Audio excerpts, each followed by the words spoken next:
Du kannst reich sein oder arm, du kannst jung sein oder alt. Du kannst in einer Villa wohnen oder in einem Zelt hausen und pfusen. Du kannst rund sein oder dünn, du kannst gross sein oder klein. Studiert haben manche Jahre oder nichts gelernt und unerfahren. Etwas vom Wichtigsten im Leben sind Spuren von der Liebe, die wir hinterlassen, wenn wir weitergehen. Etwas vom Wichtigsten im Leben sind Spuren von der Liebe, die wir hinterlassen, wenn wir weitergehen. Ganz, ganz, ganz wichtig ist egal, was oder wer du bist. Wenn immer du auf einen Menschen triffst, dann hoffe ich, dass du weißt, am Schluss zählt nur eins.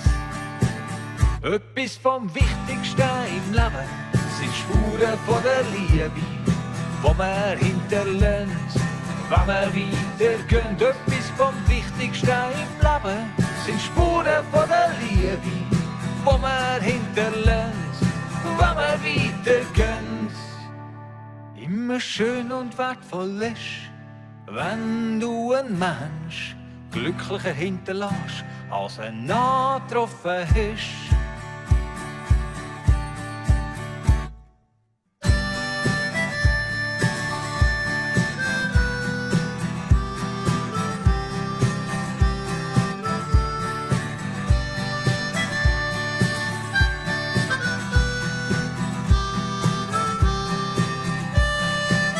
Etwas vom Wichtigsten im Leben sind Spuren von der Liebe, die wir hinterlassen, wenn wir weitergehen. Etwas vom Wichtigsten im Leben sind Spuren von der Liebe, die wir hinterlassen, wenn wir weitergehen. Ja, ja, ja, ja. Etwas vom Wichtigsten im Leben sind Spuren von der Liebe, die wir hinterlassen, wenn wir weitergehen. Etwas vom Wichtigsten im Leben sind Spuren von der Liebe, die wir hinterlassen, wenn wir weitergehen.